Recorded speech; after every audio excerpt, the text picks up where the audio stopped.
এই যে এস আলম, তার বাবা ছিল চট্টগ্রামের একটা রেলের কর্মচারী। তারপর সে করতো কি, টিন বিক্রি করতো চট্টগ্রামে। সে পরবর্তীকালে হাসিনা সে মিলে বাংলাদেশ থেকে $60 বিলিয়ন লুট করে নিয়ে চলে গেছে। এই দেখো,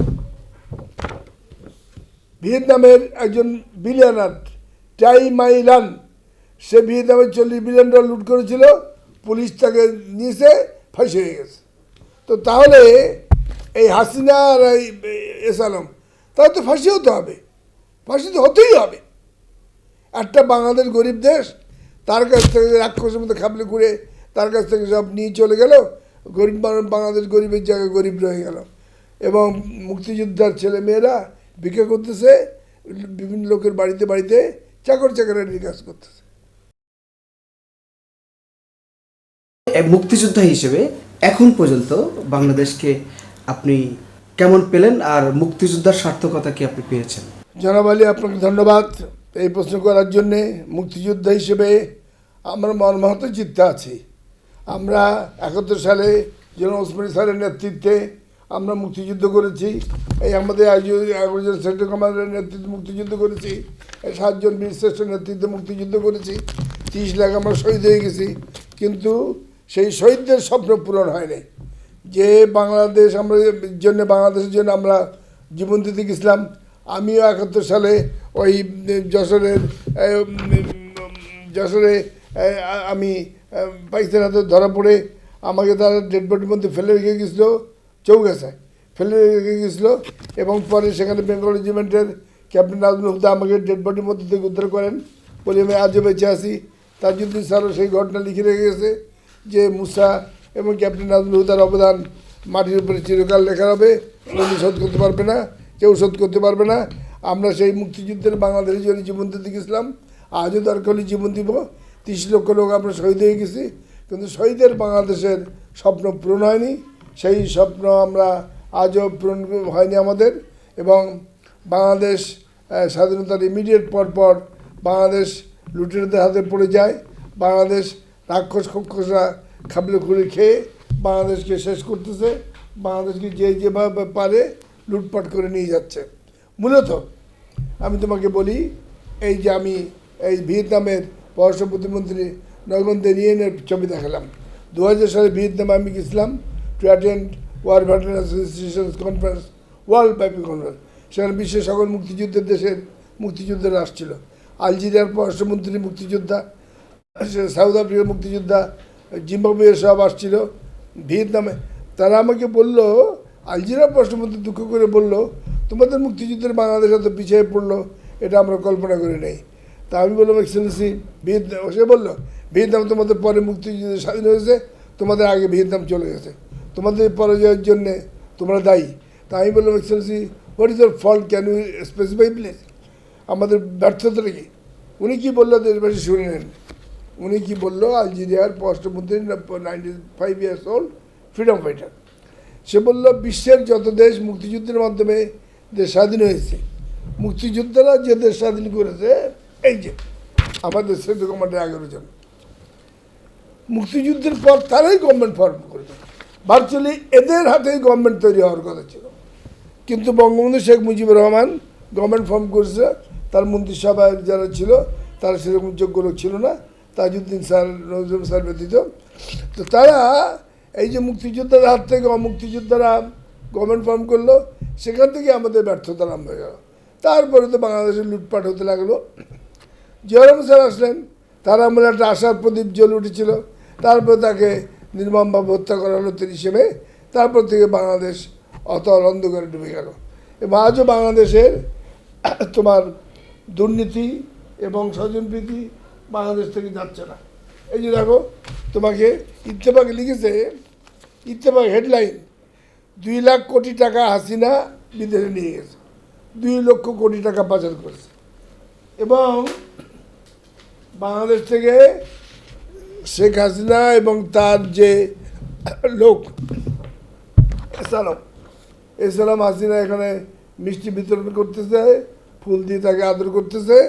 তারা $60 বিলিয়ন $60 বিলিয়ন বাংলাদেশ থেকে লুট করে নিয়ে গেছে। আমি শুধু একটা সিম্পল স্পেসিফিক উদাহরণ দিই। আমি ডিজাস্টার ম্যানেজমেন্ট ব্যুরো ডিজি ছিলাম, 1980 বন্যা মোকাবেলা করেছি আমি, সেটাই বলবো। কিন্তু ওই সময় আমেরিকায় আমাদের ওয়ার্ল্ড ডিজাস্টার ম্যানেজমেন্ট কনফারেন্স হলো হাওয়াইতে 2000 সালে। তা আমেরিকার যারা মন্ত্রী ছিল, সচিব ছিল, তারা আমাকে খুব দুচ্ছাই করলো, বলে তোমাদের পানি ঢোকে তো তোমরা দেখতে পাও না। আমরা আমাদের স্যাটেলাইট নেই। তখন তারা বললো আমরা ফাইন্যান্স করবো, তুমি স্যাটেলাইট কেন? আমি স্যাটেলাইটের টেন্ডার কল দিলাম director general disaster management bureau. মোটামুটি 98 করোড় টাকা স্যাটেলাইট পাচ্ছিলাম আমি ফ্রান্স থেকে। আমি যে ভ্যাটারান কনফারেন্সে যাই বিভিন্ন দেশে, সেসব দেশে কি বলা হয় জানো? মুক্তিযোদ্ধারা বংশ পরম্পরা সরকারি চাকরি পাবে যোগ্যতা অনুযায়ী, এবং বসবাসের জন্য ঘর পাবে, এবং শিক্ষা বিনা পয়সা পাবে, সারা বিশ্ব পাবে মুক্তিযোদ্ধা পরিবার। তুমি দুঃখ পাবা, বাংলাদেশে মুক্তিযোদ্ধা পরিবারের সন্তানেরা রাস্তাঘাটে ভিক্ষা করে, লোকের বাড়ির চাকরানি হিসেবে আছে, চাকরানির কাজ করে। এটা আমি যখন তোমাকে বলছি, আমি প্রমাণ দিচ্ছি। দেশবাড়ি ভাই বোন শুনে নেন, আমার বাড়িতে যশোরের এক মুক্তিযোদ্ধা মৃত, তার মেয়ে চাকরানি হিসেবে কাজ করছে।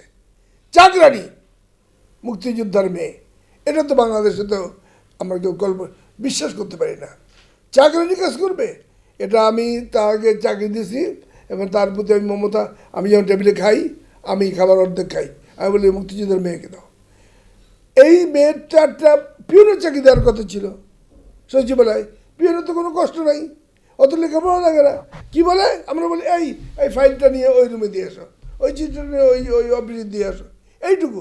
মুক্তিযোদ্ধার ছেলে মেয়েরা যৌন মজদুরি কাজ করছে, আমার মতো লোকের বাড়িতে চাকরানির কাজ করছে। চিন্তা করো কি বেদনা, কি দুঃসহ বেদনা, কি দুঃসহ যন্ত্রণা, কি মর্মাহত চিত্তের বেদনা নিয়ে আমরা মুক্তিযোদ্ধারা বাংলাদেশে আছি। এর কারণ কি? এর কারণ যারা বাংলাদেশের নেতৃত্ব নিয়েছিল মুক্তিযুদ্ধের পক্ষে, তাদের হত্যা করা হয়। যেমন বঙ্গবন্ধু হত্যা করা হয়েছে, তাজউদ্দিন স্যার, নজরুল ইসলাম স্যার, যারা মুক্তিযুদ্ধের নেতৃত্ব দিয়েছিল, তাদেরকে জেলে হত্যা করা হয়েছে। তারপর জিয়াউর রহমান স্যার, মহান মুক্তিযোদ্ধা, তাকে হত্যা করা হয়েছে। ফলে যোদ্ধার নেতৃত্ব বাংলাদেশ পায় নাই। সেই কারণে বাংলাদেশ দুর্নীতিতে ডুবে গেছে, রাক্ষস খোকরদের হাতে পড়ে গেছে, পড়ে গিয়ে বাংলাদেশ বিধ্বস্ত দেশে পরিণত হচ্ছে। আমাকে জাপানের একজন বিদায়ী রাষ্ট্রদূত বলেছিলেন, এইটা বলে আমি এই বক্তব্য শেষ করব। আমাকে বললো 55 ইয়ার্সে, আমি বললাম আমাদের দেশে তো এরকম প্রায় বর্তমানে হয়েছে এরকম। সে বললো লাস্ট 55 ইয়ার্সে অন্য দেশ, সে ফর এক্সাম্পল ভিয়েতনাম, কোন জায়গা থেকে কোন জায়গায় গেছে, ওই ক্যালকুলেশন করে তোমাকে দেখতে হবে তার কত পিছনে তুমি পড়ে গেছো। এবং উনি আমাকে বললেন ভিয়েতনামের তুলনায় তোমরা 55 বছর পিছনে পড়ে গেছো। কারণ দুর্নীতি, দুর্নীতি, দুর্নীতি। এই যে দেখালাম হাসিনার ছেলে জয়, যে স্যাটেলাইটের দাম 100 বা 200 কোটি টাকা হবে ধরে নিলাম। আমি কিন্তু চাইলাম 98-এ যে সময় হার্ডলি 96 কোটি না 97 কোটি টাকা, সেইটা সে বাংলাদেশের উপরে চাবি দিয়েছে 4200 কোটি টাকায়। তার মানে সেখানে সে 4000 কোটি টাকা লুট করেছে। শুধু একটা বললাম, এরকম আমি 1000 বলতে হবে। আমি অফিসারদের প্রেসিডেন্ট, আমার কাছে সব নথিপত্র দেয়, লোকে অফিস থেকে দেয়, সব আছে। এই যে দেখো, এই যে এস আলম, তার বাবা ছিল চট্টগ্রামের একটা রেলের কর্মচারী। তারপর সে করতো কি, টিন বিক্রি করতো চট্টগ্রামে। সে পরবর্তীকালে হাসিনা সে মিলে বাংলাদেশ থেকে $60 বিলিয়ন লুট করে নিয়ে চলে গেছে। এই দেখো, ভিয়েতনামের একজন বিলিয়নার টাই মাই লান, সে ভিয়েতনামের $40 বিলিয়ন লুট করেছিল, পুলিশ তাকে নিয়েছে, ফাঁসি হয়ে গেছে। তো তাহলে এই হাসিনা আর এই এস আলম, তাহলে তো ফাঁসি হতে হবে, ফাঁসি তো হতেই হবে। একটা বাংলাদেশ গরিব দেশ, তার কাছ থেকে রাক্ষসের মতো খাবলে ঘুরে তার কাছ থেকে সব নিয়ে চলে গেল।